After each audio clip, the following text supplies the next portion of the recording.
Hey everyone, welcome back to the Chasing Clarity Health and Fitness Podcast. I'm joined with my good friend Brandon DeCruz. B, how you doing today, man? How's like the last week been for you, bro?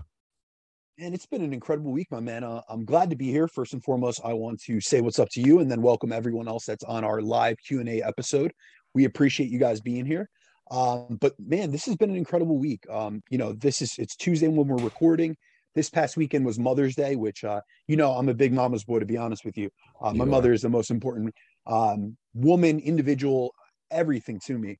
And so we celebrated. My aunt flew in from Florida, so that was a great experience. I've only seen her twice since this whole COVID thing went down. And she's someone that has been extremely integrative in my development as a man. She's been like a second mother to me, and she's a PhD, an extremely ambitious woman, and someone I really look to, especially from like an educational perspective. She's always really pushed me, to further my education, to continue my education. She was the one that was helping me in high school writing my submission letters for colleges and stuff. So she's someone that I really look up to and I admire. And it was great to be able to spend some time with her. And then also, I actually didn't get to tell you this yet. I had to rebook my flight to Nashville today. Yeah. So listen to this. So I booked my flights a few days ago. I have a few clients coming out with me. It's going to be a big birthday weekend for me, and I wouldn't miss it. I wouldn't want to be anywhere else in the world but with you and with the guys at the PC. But I have both clients coming with me. I have some mentees meeting me down there. But I booked the flight for Thursday morning. But dude, listen to this: to get from Jersey to Tennessee for a 4-day trip was almost $1,100. So yeah, Wow. pretty damn expensive. So I was looking at things and the flights. I had originally put in an option to choose my seat. I'm 6'3" over here, so I'm trying to get the like at least some leg room. Well, I could Right. only get the middle, so I started looking at flights again, and I looked at a different airport that's a little bit further away, but there was an opening. They had an extra opening, so I'm flying in Wednesday. I was able to save like $300 on the flight. I have an aisle seat. I'm in the back. I got leg room, so I'm good to go, man. So I'm going to be flying in Wednesday and then flying out Sunday night. So I'm going to be able to stay an extra day, which I'm looking forward to. And I'm just glad, we're coming down to the wire on this one, man. We're a couple weeks out. So I'm looking forward to being down there, looking forward to being with you and celebrating my birthday in a special place first and foremost, but also with some special people. Yeah, man, dude. I'm looking forward to you being here for your birthday. It'll be a good time celebrating with you. What he's talking about is the Physique Education Collective. You guys could get the tickets at www.theexcellencecartel.com. It's something that podcast I'm a part of that I got to meet Brandon. That's the cool part about podcasting and social media. I've got to meet people like a brother like Brandon, and it leads us here. But if you guys are interested, we got a hell of a ticket. Scott Stevenson's on it. John Jewett's on it. Jamie Pender is on it. Aaron, one of my coaches, is presenting on fertility. It's crazy the amount of talent that's going to be on that panel. We got our boy Michael Clifford. I want to give him a shout out. Yep. He's going to be doing, I believe it's the first time that we've ever done like an in-person like portion of the seminar, right? What is he presenting on? It's something to do with content creation, I believe. Yeah, he's going to handle content creation and do a whole part on content creation, like an actual live workshop.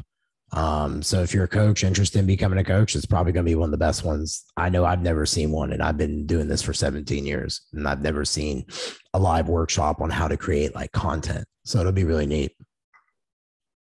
Yeah, absolutely. No, I'm looking forward to it. Michael's someone I've really enjoyed connecting with, and he just got on the line. Michael, I'm talking about you right now. Your ears are ringing, my man.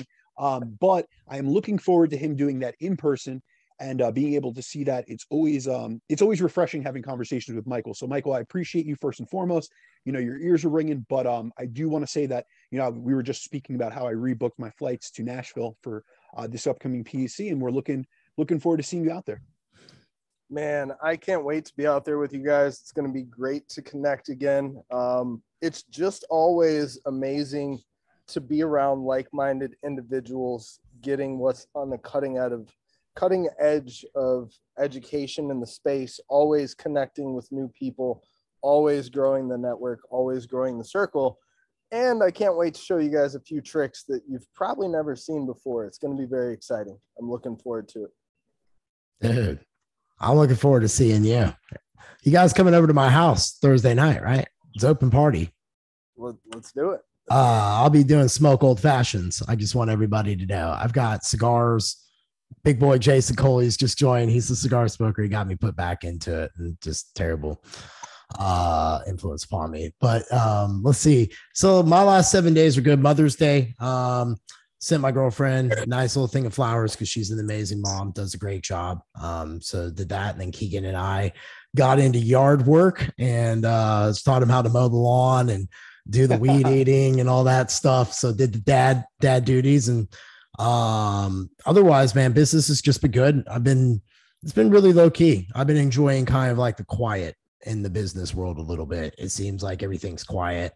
I got a lot of focus. The cool thing that I'm really excited about is Laurin Conlin and JR are joining me in the iLead part of what I'm going to do for the leadership side and the business side. Yeah. So I'm going to take out that whole wing and they see my flow chart and they're like, fuck yeah.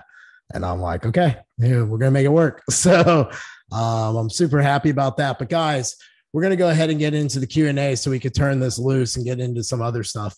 But over the last 3 episodes, we've discussed calorie calculators, tools to help you find your caloric levels depending upon your goal. We even brought Laurin Conlin on, who we've talked to.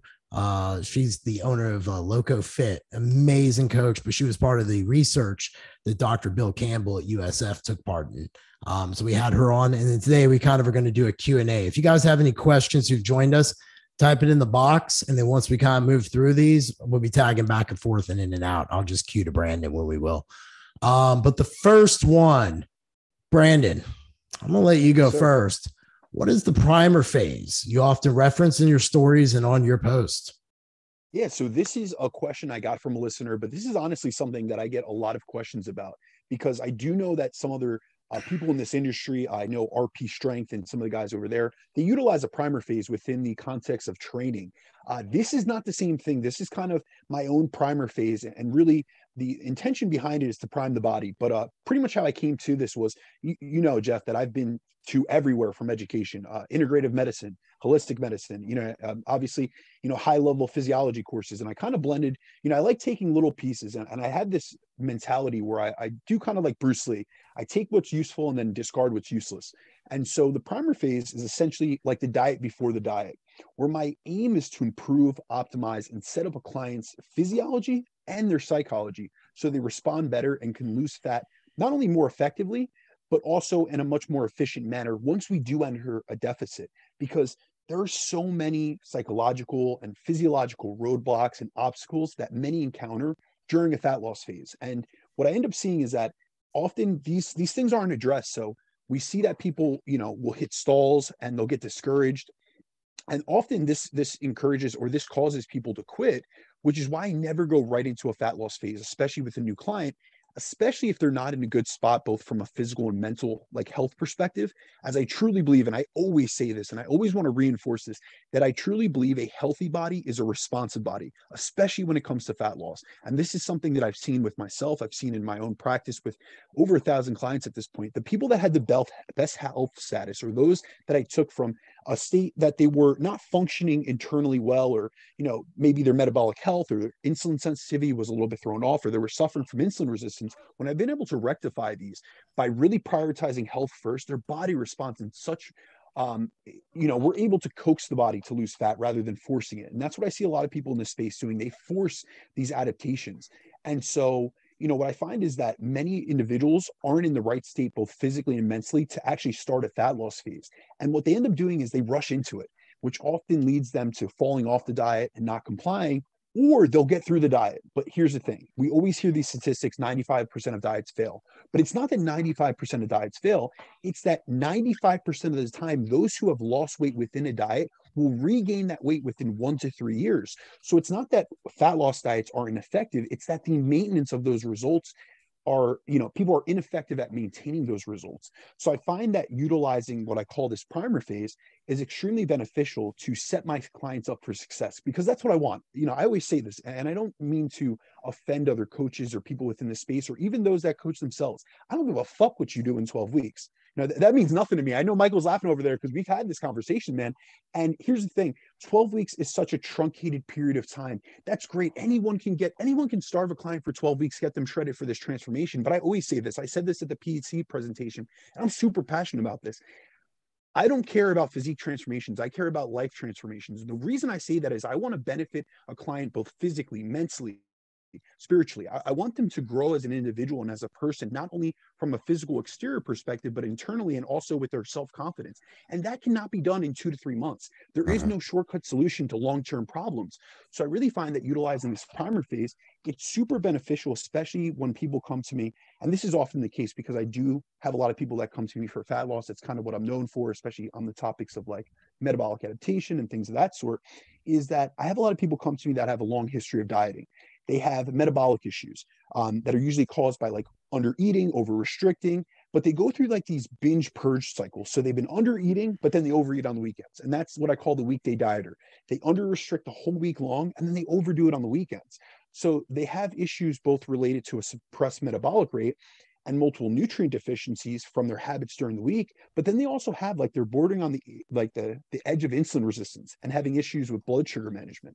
So a lot of times what I see is these people have gotten themselves into a situation with crash diets throughout their history that they're on extremely low calorie diets and they still can't get as lean as they want it. So it's not maintainable. And so they're dealing with hormonal issues. They have a poor relationship with food or the scale or their body image and their weight. So really my intention behind this primer phase is to set them up for long-term success, because if we don't address these issues that they're dealing with before we get into the deficit, the chances of these issues getting worse is amplified, which is why I really like to focus, have them shift their focus towards improving the stopgaps, the bottlenecks within their physiology and also their mentality before we go into the deficit. Because say, for example, someone has an issue with food, with their relationship with food, that is not going to be improved by restricting your food intake. So it's really about long-term success. I'm always trying to potentiate, meaning I'm trying to get more out of them long-term. And that's where utilizing this primer phase really comes in handy. And I've seen, immense results. Anyone that's listening to the podcast, feel free to check out my Instagram page at @BrandonDeCruz_. You'll see countless primer phase. I don't want to call them transformations, but you'll see it's not only what their physique looks like, but look at the caption. I go into depth about the improvements in their blood sugar levels or their fasted blood glucose, their improvements in resting heart rate, their blood pressure, and all these other biomarkers and metrics that go beyond just what they look like, visually. It's great to get visual improvements, but there's a lot of people that get visual improvements for a short period of time, but they fuck themselves up internally, and they also can't maintain those results long term. Well said on that end. I kind of have similar holdings on some of that. I do want to real quick though, since you brought up hypertrophy to start, we both know that Jason Coley's, that's like his superb wheelhouse. I want to ask him, B, real quick, since we have him on here for the Q&A, what is he, because he has a very interesting approach, because I've worked with him on my training until my hip blew apart again. Jason, what is the primer phase in regards to hypertrophy training, so our audience gets that perspective as well? So it's very similar to kind of the low-hanging fruit approach that kind of Brandon just talked about. So it's, again, finding what the low-hanging fruit is before the main goal. So let's say this main individual's goal is putting on muscle tissue. So that would be a hypertrophy-based program. But this individual has really been in a true hypertrophy-based program before. So they're probably missing some low-hanging fruit, development through energy systems, mainly aerobic and or top-end strength. So the goal is to actually coincide with the phase that Brandon's actually talking about nutritionally, which will allow us to actually work those two phases in conjunction with bringing up, let's say fasted glucose levels, things like that. We actually start those phases in tandem, which allow us to kind of work through those health phases without having too much inflammation from high volume, without having too much stress from intensity techniques like drop sets and stuff, which are common during hypertrophy phases. So again, the goal is to prime the body for the main term goal, and then again, slowly build through those while fixing those health problems as well. Now, I do have a different approach where I don't actually completely change the program to a full-on strength-based program or a full-on, let's say, AMPK or aerobic-based program. I think if your main goal is hypertrophy, you should stay in the wheelhouse of hypertrophy, but modify that program in order to facilitate, let's say, an aerobic conditioning aspect or a strength aspect. And that might be simply just changing your rest times from an aerobic standpoint, creating giant sets from a aerobic standpoint, and or even if it's a strength standpoint, then taking your main lifts through those strength numbers, 3 to 4 sets, 6 to 10 reps at a higher percentage of load. Those things are how I move through a hypertrophy block. I don't like the approach of if your goal is one thing, staying out of that thing. Some coaches have different opinions, but that's my opinion. So that's how I use the primer phase and sets of hypertrophy, along with kind of Brandon's health phase on the health aspect. Cool. Thank you for chiming in and answering that, man. That was well said. Thanks, Jason. Yeah, to follow up on Jason's comments, I take a similar approach, because what we really see a lot of times with the primer phase, within how a lot of people standardly do it, is that it's a reduction in training volume. It's a reduction in training intensity. It usually goes into a very strength focused phase. They'll do very low repetitions, higher sets of those low repetitions. But it's really, we have to realize that they're within hypertrophy and within all contexts of training is the concept of specialization and of really prioritizing certain principles. So if you're going into if your goal is hypertrophy and then you're taking away from that just to focus on strength because you think that there's going to be this resensitization effect, we have yet to see in literature if that really does come to fruition, if it really does benefit you and it does potentiate. Well, a lot of people, the theory behind it is that you're resensitizing yourself to volume. Within that, I believe that we can undulate, we could periodize training volume, but within the same context of hypertrophy. So within a hypertrophy rep range, within utilizing the principles of hypertrophy in terms of rest periods and rep ranges and things within that context. A lot of times when you actually look at like the format, like I have been to seminars with Dr. Mike, I have immense respect for those guys from RP Strength, but what they do is they'll do like 5 sets of 5, or they'll do 5 sets of 3, and it's low in it's very low repetition ranges, but it's also at a lower intensity, so they're not going anywhere near a failure. So now you have 2 subsets of the threshold. Remember, we have 3 different things we can play with within the context of training. We have training volume, training intensity, and training frequency. And within that, if we're dialing back on everything, you're pulling back your frequency, you're pulling back your training volume, and you're pulling back your intensity because you're so far away from failure.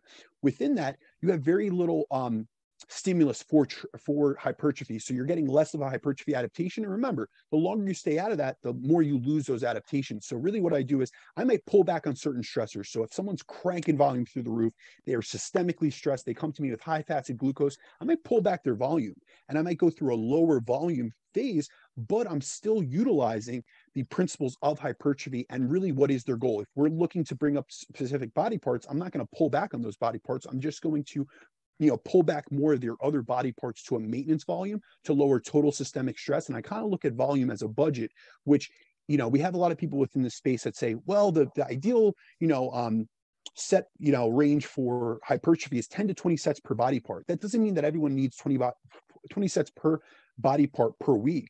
There's a budget. So if you have 100 sets per week that you can adequately recover from, then maybe we'll allocate a higher amount of that set volume to your weaker muscle groups and then pull back others and put them on maintenance volume while we're going through this primer phase.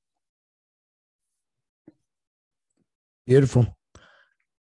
Thank you. I like that. Jason, I really appreciate you chiming on that.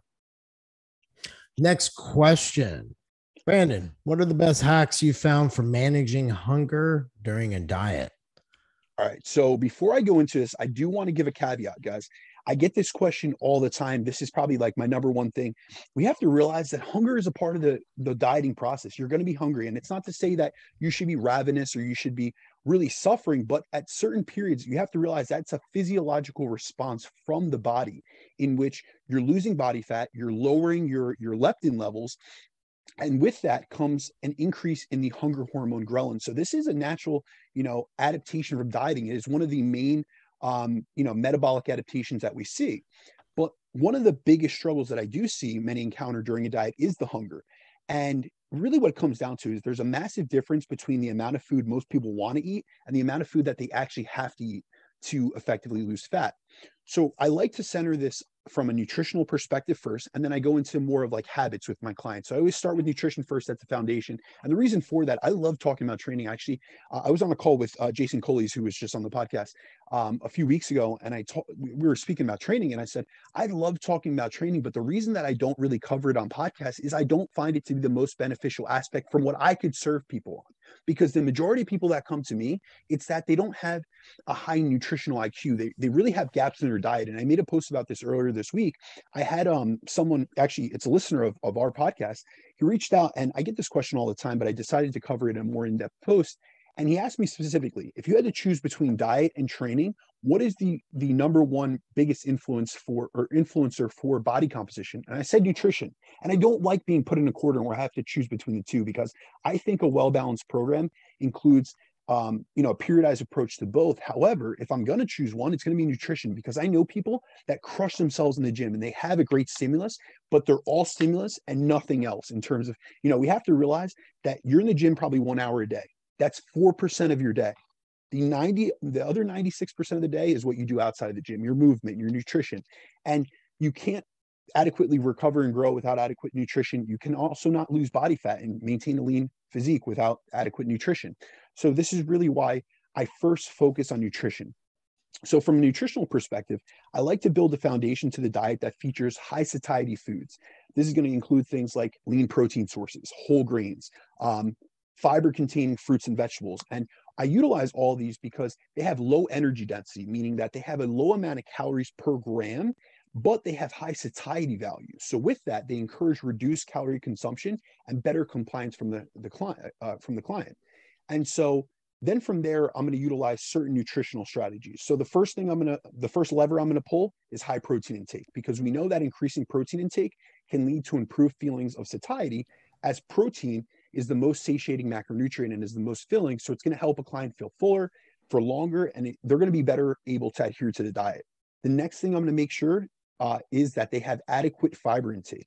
So including and incorporating quality sources of fiber into the diet is a great tactic to help manage hunger, because fiber intake has been both associated with improved satiety and a reduction in calories. So when they do trials and they do studies where they look at higher fiber diets as compared to lower fiber diets, they see that when they're able to eat ad libitum, which we've spoken about this concept on the show before, but ad libitum is to your level of satiety. So eat as much as you want, they say in studies, and they just monitor how much these people are eating. When they look at higher fiber food sources as compared to lower fiber food sources, those in the higher fiber food source spontaneously eat less. So they're getting filled with less calories.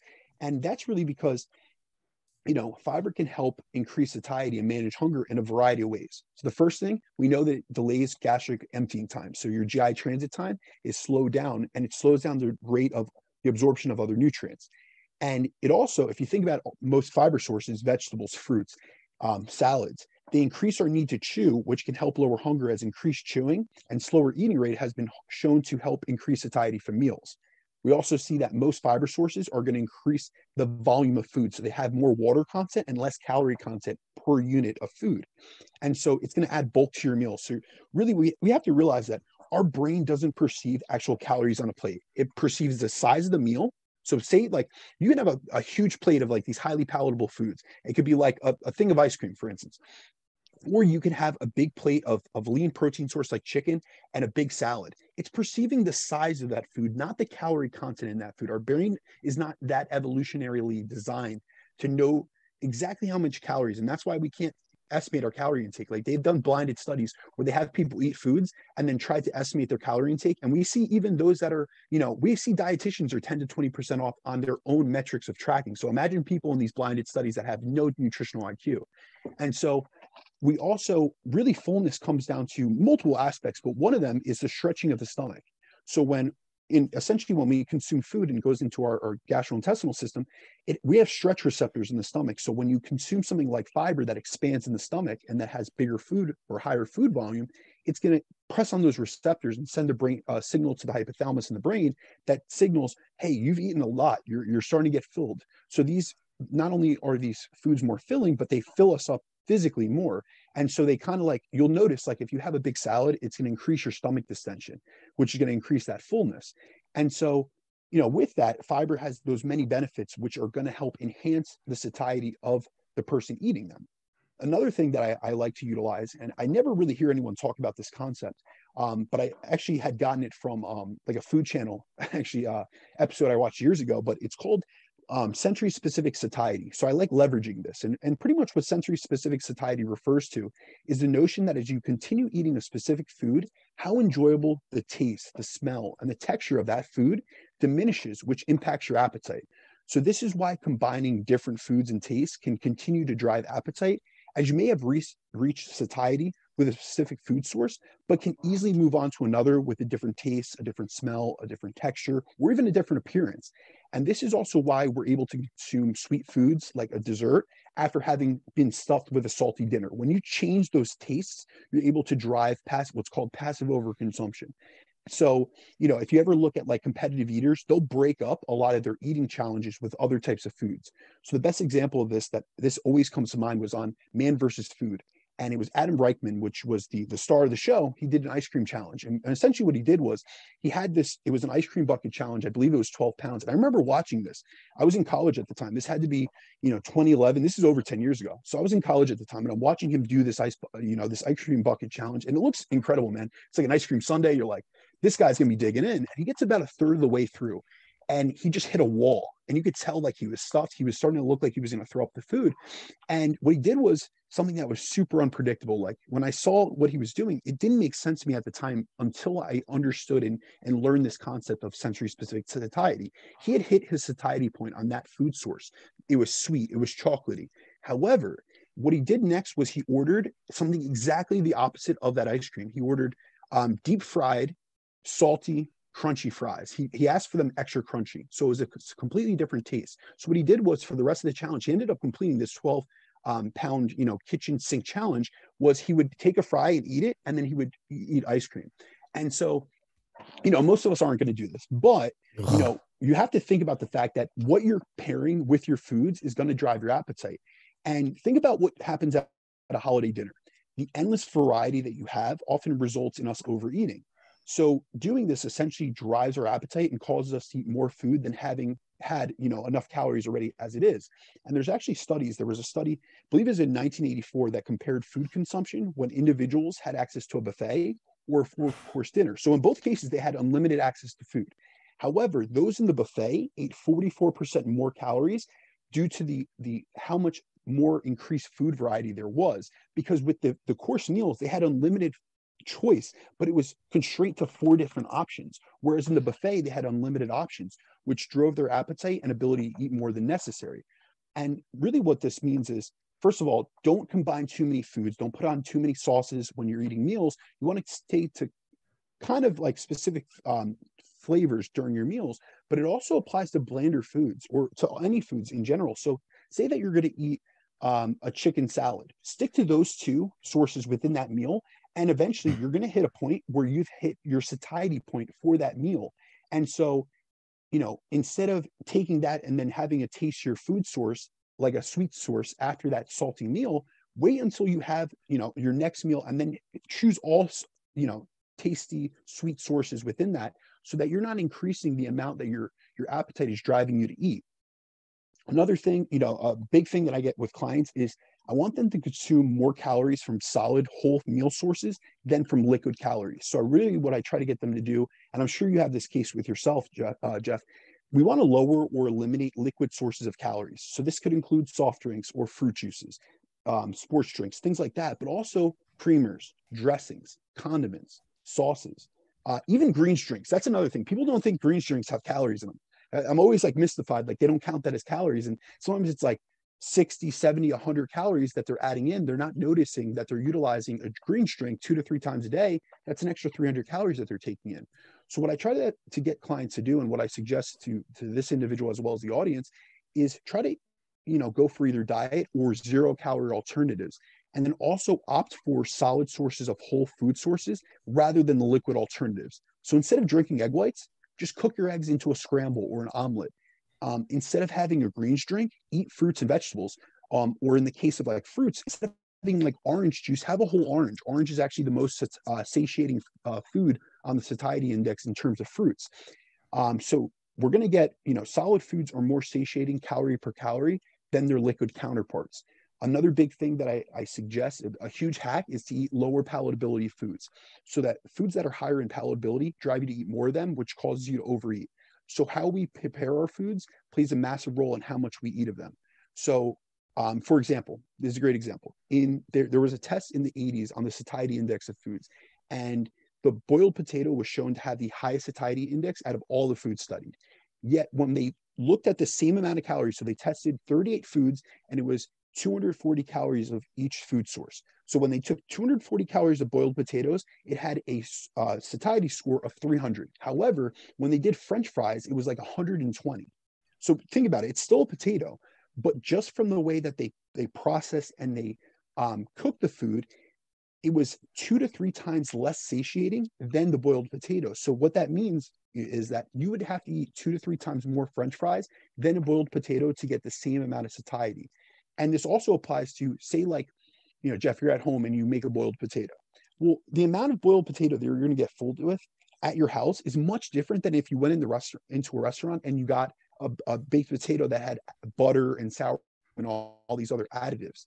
So from a food perspective, I'm always thinking about preparation. I'm thinking about additives. And then from there, I go into more of like the way that people eat their food, like how they approach their meals. And a big thing is, a lot of times there's these little hacks that we can utilize that are really helpful in terms of, moderating our energy intake that people don't think about. So the first thing, changing your cutlery or your utensils. Like honestly, by simply swapping out your regular utensils and staying with smaller ones, you can decrease ad libitum food intake. So for example, if you're eating with like a small spoon, it'll increase the amount of time it takes you to finish a meal. And you'll need to use more spoonfuls per meal, which will increase both eating time and then slow chewing rate, which has been shown to increase satiety from that food. So you're eating the same amount of calories, but you're getting more satiety from it, or you're less likely to overeat due to having, a slower eating rate.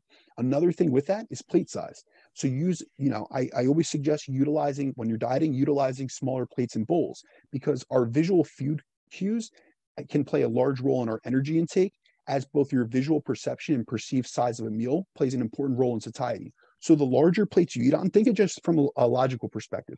Like if you're eating on this large plate and you have a meal and you put the same size meal, it's going to appear smaller. So you're going to want to eat more. You're probably going to go for seconds. But if you take and utilize a smaller plate, that same portion of food is going to look so much more filling, and it's going to make it look like you're eating much more than you actually are. So these are little hacks, both from a nutritional perspective, from like a condiment and a flavoring and a preparation perspective, but also like how you approach your meals. Instead of utilizing this big plate and making it look like to yourself, remember we cannot separate physiology from psychology. So if our psychology sees this little amount of food that we prepared in this big, round bowl that we usually use during our off season, like I always say, I have off season cutlery and I have, in season cutlery, like dieting cutlery, because, during the off season, I want to try to eat as much as possible. So I'm utilizing these big plates, these big bowls, big spoon.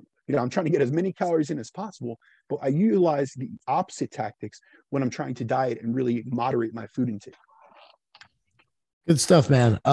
So I actually do different than you. I actually am a proponent of a greens drink because I understand the exposure with a lot of fruits and vegetables that people have in terms of fluoride and all the chemicals that people are exposed to, that they actually have to work their way out of, especially if they're exposed or if they have any type of, should I better say, hormone issues going on, because those type of endocrine things are real, those disruptors.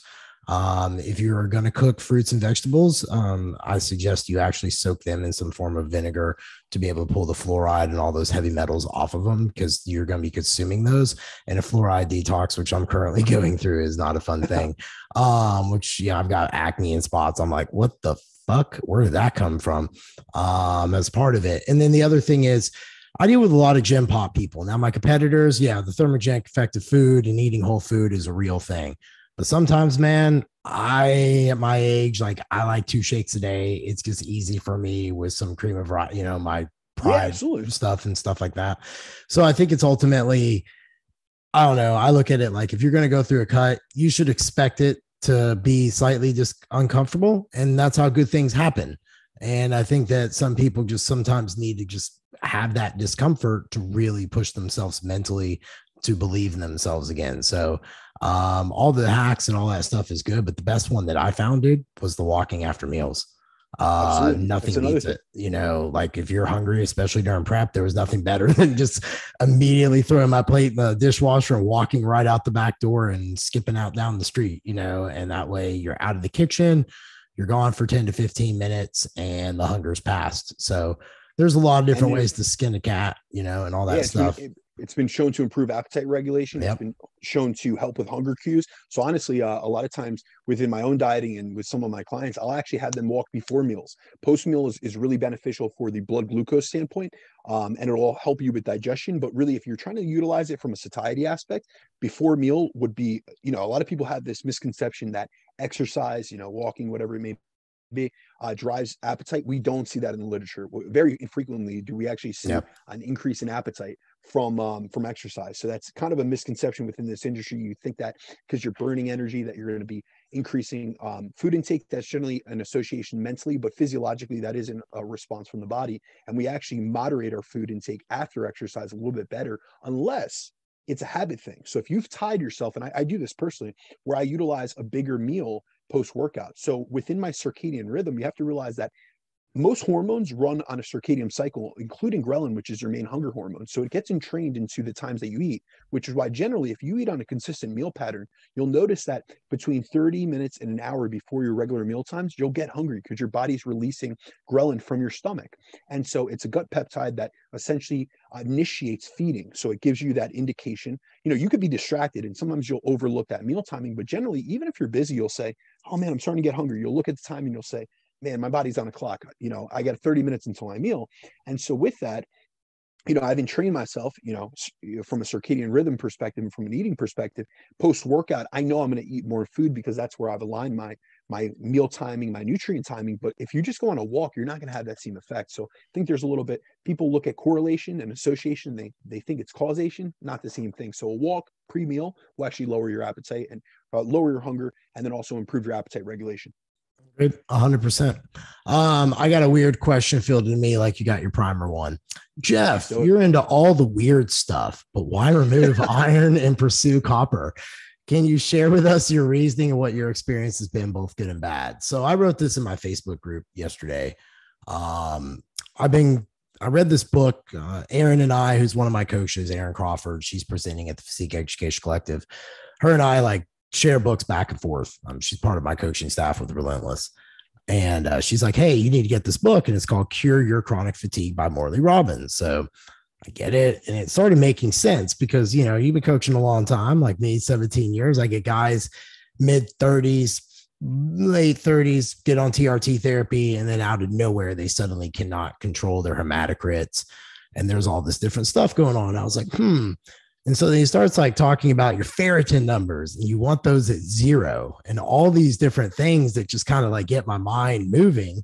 And he was saying that what you really need is we have a copper deficiency, and copper, kind of tells iron where to go. And you don't want it just sitting there accruing on your tissues, because think of it like rust on a car. So I went and did my blood work, and I was like, well, fuck, my hematocrit's high. My iron sucks. All these things, my ferritin was 386 or something.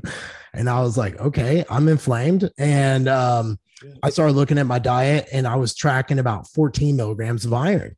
And let me ask you, eating regular cream of rice? That's the number one thing I see. No, I don't eat. I get fried food. Nope. I was just clicking it up in different sources. I have so many people that come to me, and I see guys, this isn't as prominent of an issue with females, obviously, because their intake's lower and they also have menstrual bleeds. So they also excrete iron more readily than we do. And they're more likely to be iron deficient. But I have a lot of guys, when I run their status or their current intake through chronometer, some guys are pumping cream of rice and they're using the Uncle Ben's. And when I type it in the chronometer, they're in that 15 or 20. And I'm like, all right, we got to pull this back, or we're just going to swap into my boy Sean's, Pride Foods, because it doesn't contain iron. It's organic. And so just wondering about that. Yeah, no. So I got it, and I said, okay, well, I'm going to try all these things. So I dropped my iron all the way down to 6.8 a day. You want to get it below 8. I added in copper, but I started adding in beef liver tabs, and then I added in cashews, and then I started adding in the elemental copper. Now, when you do that, you do get nauseous because copper attracts fluoride, and I started breaking out. And dude, I would get waves of nausea and stuff like that. But the craziest thing happened, Brandon. My brain fog is completely gone. I don't have it. My processing rate has improved dramatically. I'm back through burning through books. I can focus when I sit down for an hour straight and just do what I need to do. So There's a lot out there that's really about it, but what I decided to do was just try it. And I think that that's one of the things that I encourage everyone to do is you don't know what really works, but the guy has some really interesting thoughts. And if you're looking to get into this a little bit more, Morley Robbins is who I'd recommend. And then there's another guy named Jason Hommel. Now they kind of have their own out there thoughts, but what it did was it made sense. If you had too much iron, you would be rusting. And if you start looking at guys, like they dramatically just start getting gray hair out of nowhere, which is a sign of it. And since I started doing the copper, I know Jason saw me probably most recent, but my beard has gotten black again.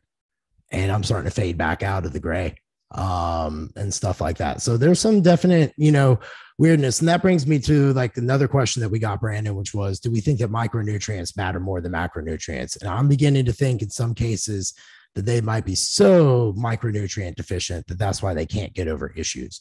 Like it could take up to 3 months, I was reading in some of these literatures I've been going down with before a person can overcome, like, say, a magnesium or a copper deficiency. And you see people who we put them on hormones, and no matter how much progesterone I get a woman to be able to take through an HRT clinic or testosterone, things just never, ever get right for some girls. Like it's like you're always just throwing it at the wall and like, shit, it's not sticking. And I'm like, so I'm really trying to learn into the micronutrient realm. And I can say that I think that most people, when you build a diet, I personally am now starting to shift my gears into building it micronutrient based out, finding out like things they really need. Like if they're high stress, okay, well, what do you do for magnesium? What do you naturally go for? What are your natural foods? And then you can kind of work it from there. But I've been really working on that aspect a lot. And I wonder if that's going to help with some of my hormonal stuff, because now knowing like, some of the things I have with the, personally speaking, from putting my copper up high and thinking the way I do and feeling better, and even my Oura ring proves I sleep better.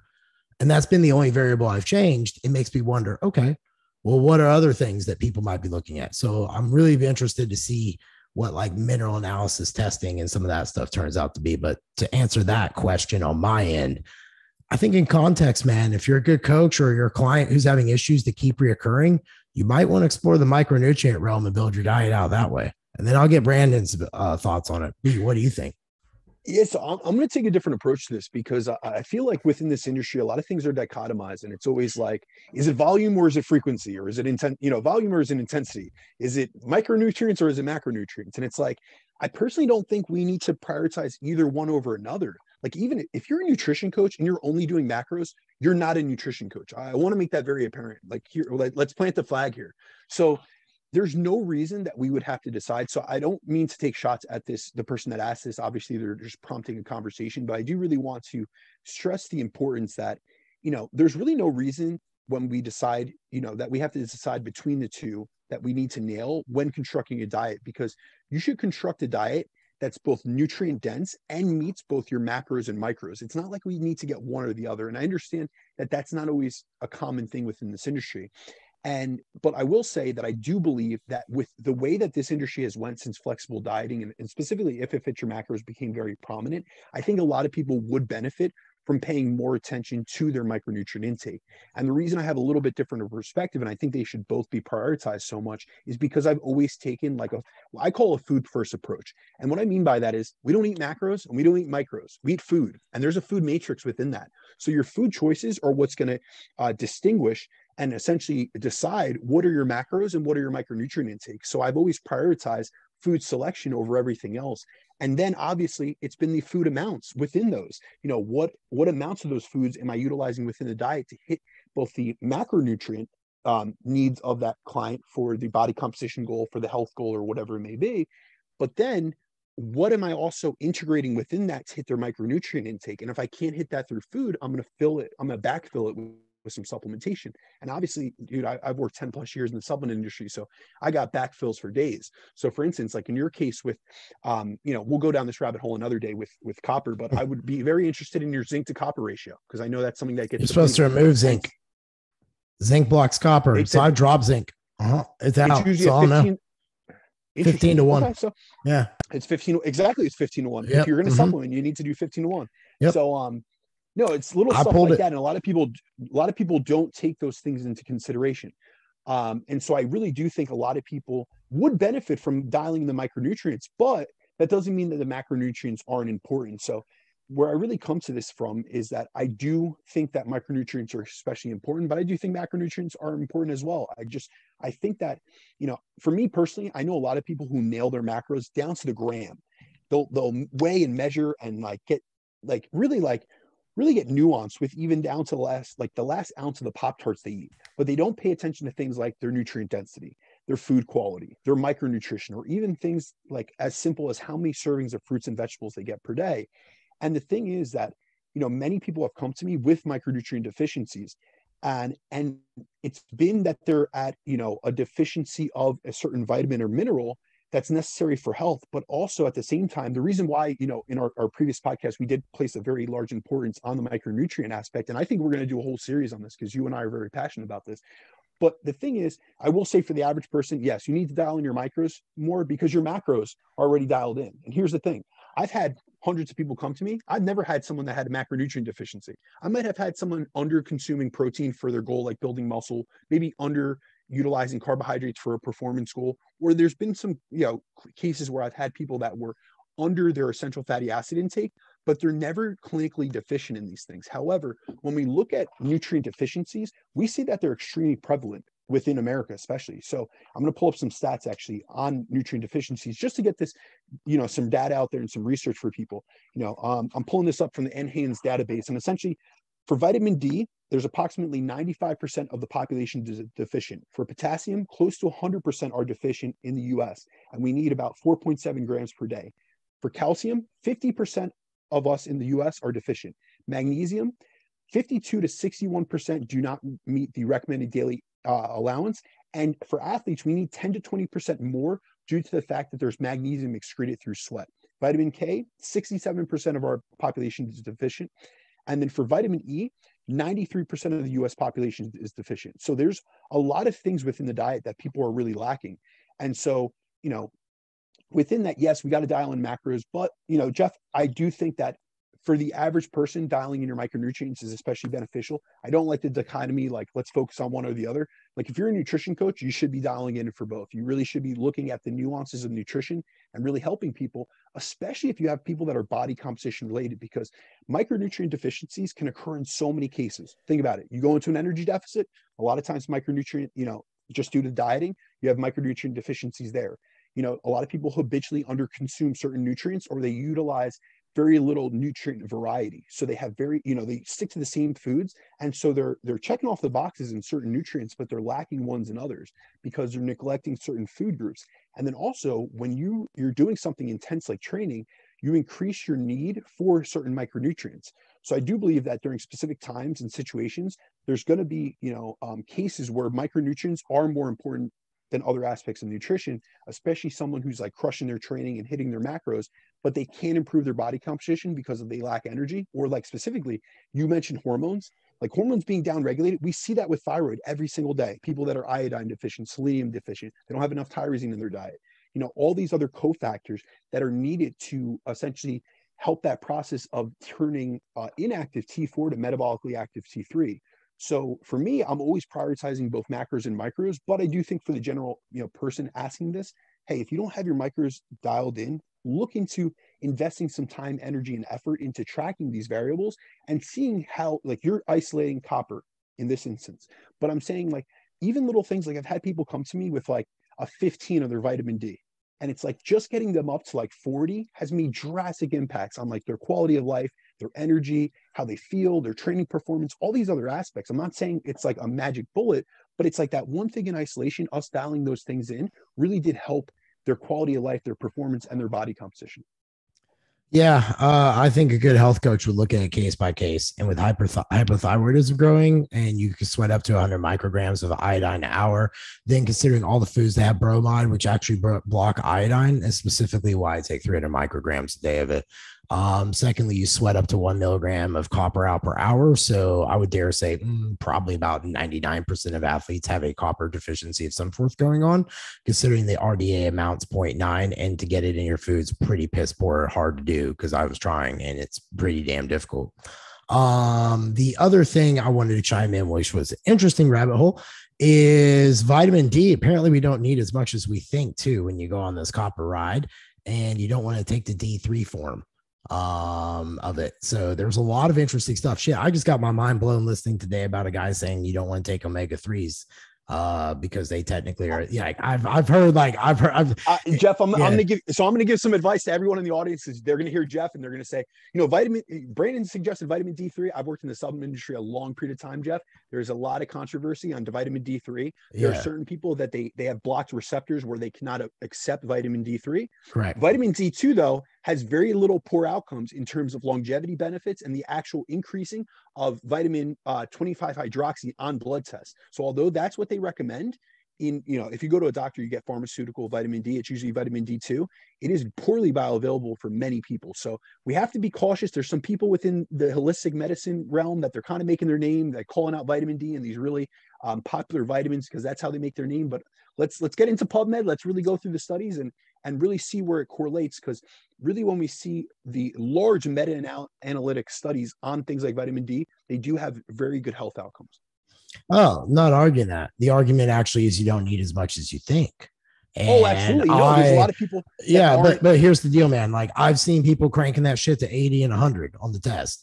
And that's what I'm saying. You don't need to go that high. And they'll just say, oh, blah, blah, blah. And I'm like, no, you don't really need to go that high. You know what's really interesting about this, though? There is very little case. So there were always pendulums. There's so many extremes within this industry. No one wants moderation because that's not sexy. So some people will say there's a specific doctor. I'm not going to name him on the show, but now he says you don't need vitamin D3 at all. I will sell you a course on how to reanalyze blood tests to see that vitamin D 25 hydroxy, the tests are coming out inaccurate and you don't need to supplement vitamin D. All right, my man. But most people in the northern hemisphere in America are not getting sufficient sunlight. So you in Costa Rica or wherever the hell you're at, yeah, your people have enough vitamin D. Yeah, that's great. But here's the thing. We have to look at what is the best information for the general public and for the most amount of people. And it would be to either look at vitamin D, food sources, which are very few and far between, or to get sunlight exposure 30 minutes, during the times in which the sun is at, maximum rate. You could do something like there's an app called D-Minder. It's free.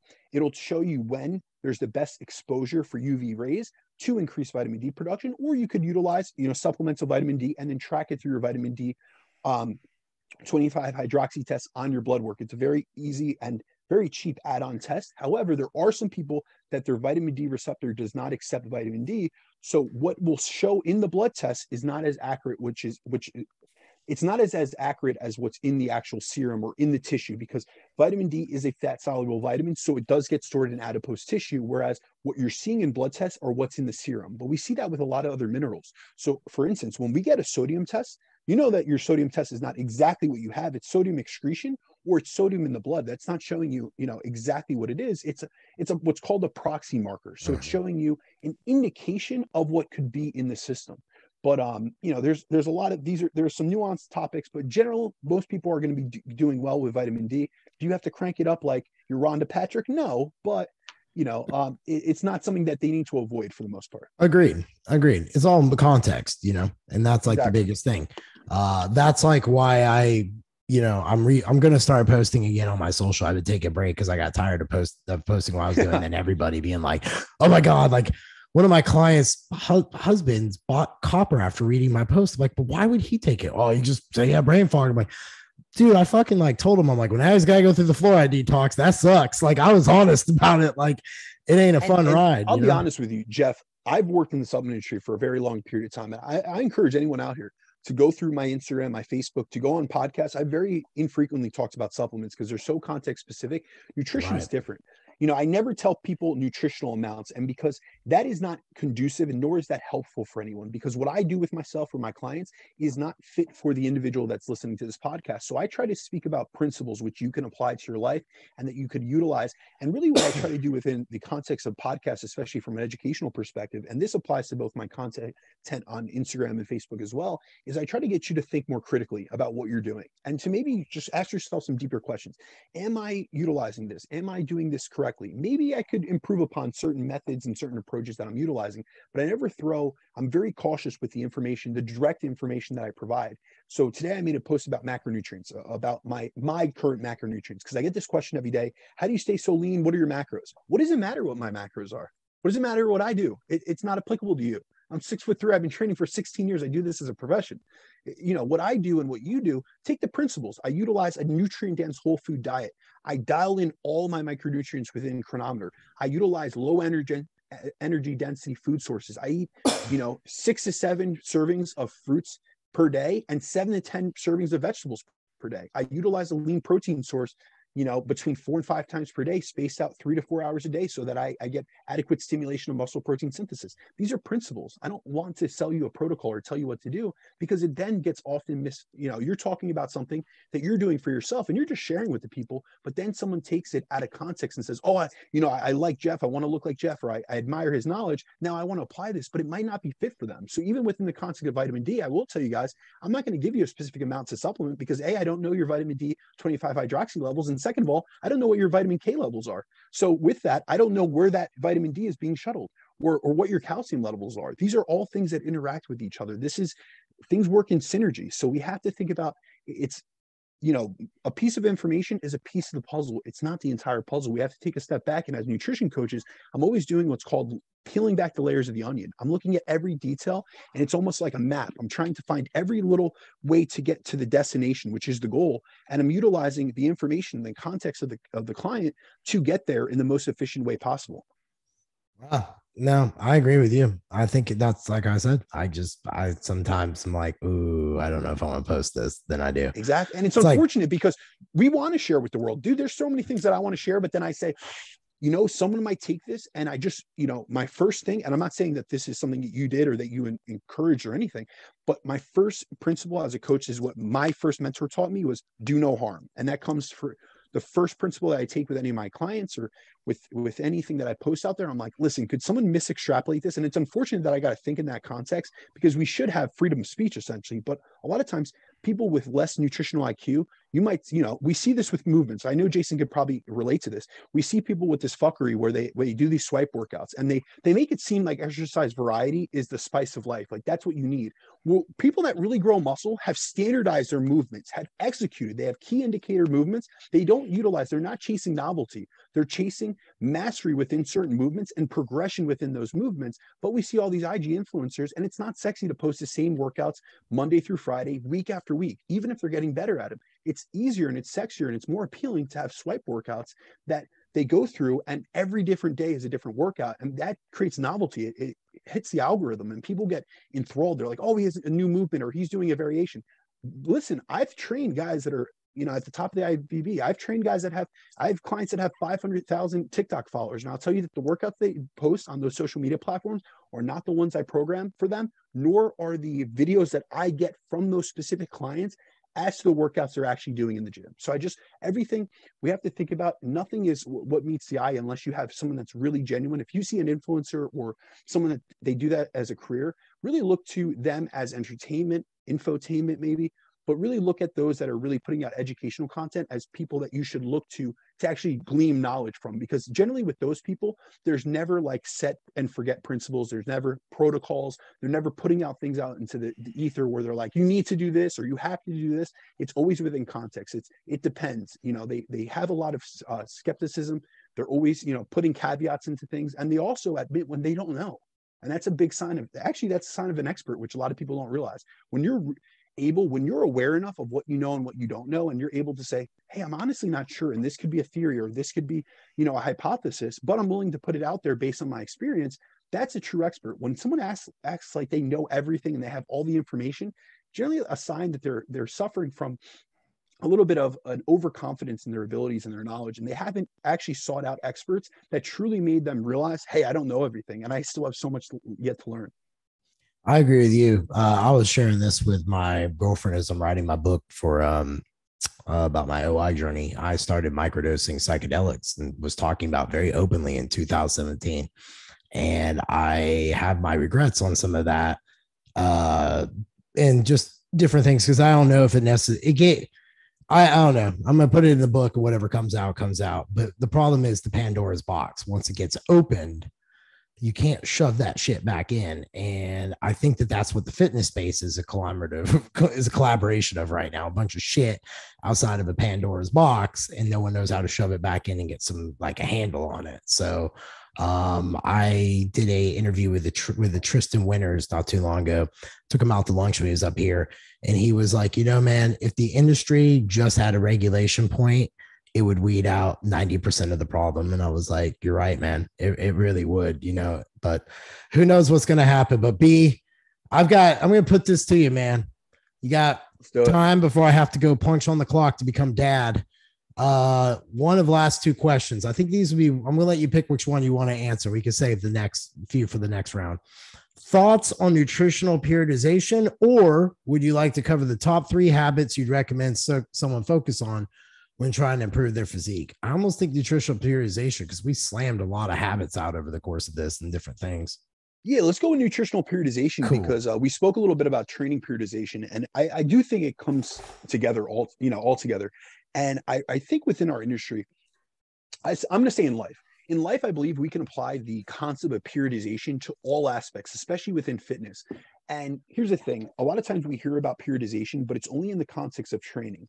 And that's because we wouldn't train utilizing, using the same program with the same exercises and the same sets and reps, day in and day out, month after month, year after year, and expect to see results. We have to continue to apply a more progressive stimulus, whether that be more reps, more load, more sets, different exercise selection, things like that. We need to change over time as our body adapts and grows, because if not, we're going to stay at the status quo. You're not going to develop and continue the progression. Yet what I see a lot of people within our spaces, they kind of do the same shit for nutrition. It's always the same plan. It doesn't really matter on their goals, same food sources, same supplements. It's always like they're on the same type of program. And what we have to realize is that periodization is just a way to modify our nutrition based on our body composition goals and training phases, which are going to change over time. So when it comes to what I really try to look at, and my thoughts on nutritional periodization are A, they're beneficial, and B, they're necessary. Because when it comes to any phase within nutrition, whether it be a fat loss phase or like a muscle building phase, we don't want to ever stay in one phase chronically or for too long that phase starts to have its benefits and drawbacks. Because with every phase, we have both positive adaptations and negative adaptations. And anytime we enter a phase with a specific goal in mind, we have to realize that we're basically forcing our bodies to adapt. But with positive adaptations like gaining muscle or losing fat come negative adaptations like insulin resistance from overfeeding yourself or metabolic adaptations from dieting. So we also have to keep into consideration that the longer that we stay in any one phase, the more likely we are to experience negative adaptations, which will require making a transition and utilizing nutritional periodization to essentially, undo the negative adaptations that we've done. Because what I try to phrase this to clients. I'm like, listen, if you say you want to diet all the time, and I know people like this, they want to diet longer than they build, and then they're unhappy when they see that their physique is not what they expected. They're lean, but they don't have enough muscle. Or, someone that stayed in a gaining phase too long, and they're big, but they've gained way too much body fat, and you've essentially worn out your welcome within that phase. And we could have pulled back and went into a mini cut, or we could have transitioned into something else. So I think the best way to, conceptualize nutritional periodization and why there's benefits from this is we have to think about everything within a cost benefit analysis perspective. So think about it from like a monetary perspective, but we'll think about it from like the benefits. So from a fat loss perspective, and I'm going to speak on this because this is what the average person comes to me for. Within a fat loss perspective, there's tons of benefits. We're going to see a loss in body fat and an improvement in body composition. You're going to see increases in insulin sensitivity. We're going to see increases or improvements in all health biomarkers. So we know with weight loss and fat loss, we lower our blood pressure. We get a lower resting heart rate. We lower cholesterol. There's decreases in inflammatory markers. There's decreases in oxidative stress. And we even see an increase in leptin sensitivity because you're essentially lowering leptin. So you become more sensitive to leptin once you re-enter like a maintenance diet perspective. But with that, we see negative adaptations from a calorie deficit, which are those metabolic adaptations. So we see a reduction in your total daily energy expenditure. We see lower thyroid production and thyroid output. We see increases in hunger and appetite. We have lower sex hormone production. We have increases in cortisol. So essentially periodizing nutrition between different phases allows us to maximize the results we get and the benefits we get from each phase, while minimizing the drawbacks of staying in any one phase for far too long. So really what we want to do is get the best bang for our buck within a phase and then pull out before we really incur a lot of negative adaptations from that phase itself. And so taking this concept of periodization and really being more specific with our goals and kind of titrating through and periodizing through different phases, you're going to get the best benefits from each phase, the best results, and then also you're going to draw back the negatives that come along with those phases. I agree with everything you're saying. I actually work with Jason Coley's girlfriend, Trina, and we currently were pushing through on a mini cut, trying to get some stuff going, and nothing happened over the last 6 weeks. And Jason and I both learned, a few different things, and so did Trina over it. But the ability to, you could go through these phases, you could go through this and that, and sometimes the body doesn't respond, and you got to know when to be able to look at it as a whole, step back and say, okay, we just need to reset and change some variables out, let it chill, and then go again. Because I know I'll have clients who will come to me because of social media, and they'll be like, okay, well, I'm in a maintenance phase, so I feel like that I'm going to go to a fat loss phase, and then you're going to take me through a reverse. And then they have it like all charted out. I'm like, well, yeah, if that works perfectly, I mean, I'd love to go that route, but it doesn't always work out that way. Same with training. I remember when Jason wrote mine for me, I've had, I even worked with John Meadows for a while. John Meadows was super cool about changing some of the exercises in his programs for me to meet my bone disease, because I was like, well, I just can't do that. And, that's the idea of like understanding where you're at and being able to judge where you're getting better at. Like one exercise, for example, I just never, ever get stronger at is any type of like a decline press. It just does not work for me no matter what, but I can incline press the shit out of something. Which is generally the opposite. Jason's like, yeah, I remember. So it's just like different. So I like that with the nutritional periodization. I think a lot of it's understanding your biofeedbacks, because, especially if you have functional cases and you're working gut health and you're working restoring insulin sensitivity or trying to get the hormones redone, it's really some deep rabbit holes, and to have like at least a game plan set up and understanding the phases. But most importantly, I think communicating those phases to your clients, like what you're looking for, what they should be looking for, is key and important too, as well.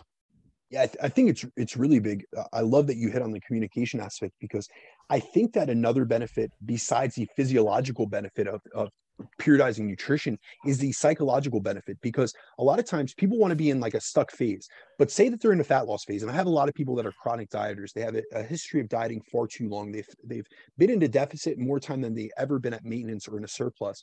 And so they've downregulated their metabolic rate. They have a suppressed total daily energy expenditure. They have suppressed thyroid hormones and different metabolic or sex hormones. And so to get them out of that, I have to put them at maintenance or into a surplus.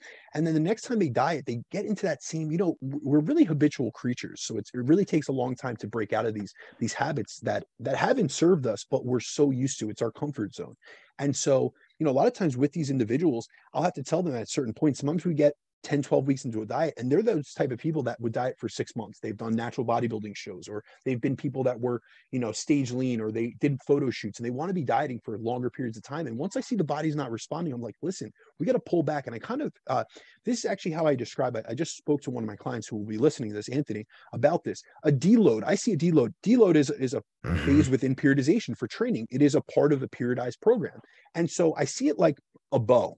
So with a bow, in order to launch that bow or, arrow forward, you need to pull back on it. So we take a few steps back within the deload, and we potentiate your progress going forward. The same thing can be said within a fat loss phase. Listen, your body isn't responding.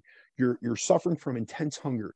Your body's not budging in terms of fat loss. I'm gonna have to put you in a very aggressive deficit, and you're already suffering metabolic adaptations from this dieting phase. Let's pull back. Let's go into a maintenance phase. Let's utilize a diet break, or maybe a longer maintenance period, or let's go into a reverse diet and give your body a break, essentially, so that we take a couple steps back in terms of your goal for fat loss. But now we have this other goal. We're restoring your health.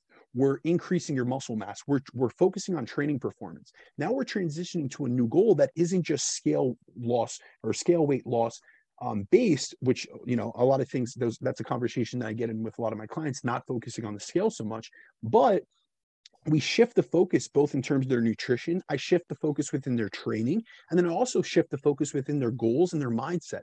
And so everything is paired up, their physiology and their psychology, and the body follows the brain. So if the brain has a new goal and they have a new intention and a new target, it's like, listen, now I have to focus on performance. I'm fueling myself for better lifts in the gym. I'm trying to, ensure that I'm progressing the stimulus on a week-to-week basis, whether that be through more reps or more load or better execution, whatever it may be. And so within that, I need to fuel myself. So it's a plan that all works together, and everything is periodized. And I also apply that to life. We should be periodizing the times in our life that we really invest into business, or we really invest into our relationships. Progressive overload and the concept of periodization, trying to aim for being better at things should be both done in a form where we're constantly shooting for better, but we also periodize those things, because really, you can't be a jack of all, if you try to be a jack of all trades, you'll be a master of none. So if you try to put all your eggs in all these different baskets, and you think that you're going to enhance your business, you're going to become a 10K per month coach, and you're going to build great relationships, and you're going to build your body, like, you're probably not going to do any of those things effectively. You need to periodize your approach to those. So there's going to be times within your life that training is your utmost importance, or there's going to be times in your life when your bodybuilding is, you know what I mean? Or your business, or your family, or things like that. Your son, for instance, there's going to be periods of time throughout the year where we need to periodize. We pull back on one aspect and we put our focus into another. And that same metaphor can be applied to both training and then also within nutrition. So I kind of like taking that, and I utilize and I consider that within the context of everything. If I have a client that's going through a stressful period within his business or his relationship, or he has a new child coming on board, maybe we'll pull back. We'll go into a maintenance phase. We'll lower training volume. We'll pull his food back from the surplus that he was in, where he was forcing food and really struggling, with his appetite, or he was in a dieting phase and he was highly stressed because he was, having to stay in an energy restricted state. So we periodize both based on goals, based on frame or phase in life, the responsibilities, the stress levels, and then also the body composition, the current body composition of that client. Well stated, man. Dude, everyone always asks why we're a little different than like the other podcasts that you and I have done. We got 5 questions and it took us like over 60 minutes, 70 minutes. Hey, man, it's not about the quantity, it's about quality. Exactly. It's the detail. You know what I mean? Like, there was enough extrapolated from those 5 questions that I'm like, no, I'm pretty tight with that. And Jason, thank you so much for joining us and chiming in on the training perspective. So the audience had like that little bonus caveat there with everything. But B, dude, what's our next topic that we're going to run into? All right, guys. Starts next week. It does. So we've gotten a lot of questions, and this is something that kind of came from really what we're trying to do is we're trying to create like a collection of these different topics where you have a database, which you could go back to, years from now when Jeff and I are getting older and we've done this multiple years in a row, and we have a full collection of these. Every month you're going to have a series of 4 topics that deep dive into things. So the next one is going to be all things metabolism. The first one will be the science of metabolism. There's a lot of misconceptions behind metabolism. And then the next week will be the practical applications of metabolism. So we have the next 2 podcasts lined up in terms of topics. Week 1, which will be next week. So technically episode 6 will be the science of metabolism. The week following that, so episode 2 within that series, episode 7 in total, will be how to increase your metabolic rate. And I know that sounds like a catchy, gimmicky thing, but there's a lot of methods within the research actually that we see increases in metabolic rate that I'm looking forward to diving in, because it's stuff that I haven't heard or seen anyone really talk about. And that's also because I spend more time, as Jeff can tell you, on PubMed during my morning walks than anyone I know. So I'm looking forward to being able to present this information to you. Also, we're really looking forward to, there's a lot of misconceptions about metabolism, from metabolic damage to metabolic resistance and all these things you guys hear. And really our whole goal within this podcast was to break through and really, bridge the gap between information and application, but also clear up some of the misconceptions, the myths, and the misunderstandings around complex topics, and really give it to you guys in a digestible, clear, and provide clarity on those topics. So we're really looking forward to this. I do want to just reach out to the entire audience. I got 15 questions just for this podcast. We got through 5 in total, 3 of mine. So I appreciate everyone. We're going to save these. We will be doing these monthly, and we really do appreciate your support. Thank you all for the feedback, and we look forward to hearing you, or talking to you guys next week. We can always do an IG live if they want, just you and I, and then they can join in. We could field those out, sometime. I'll make it a date. All right, guys. Well, thank you for tuning in. Look forward to joining you all next week. Have yourself a good evening. Take care, B. Take care of Jason, Jazz, Trey, Scott, everybody else for joining us, man. Peace.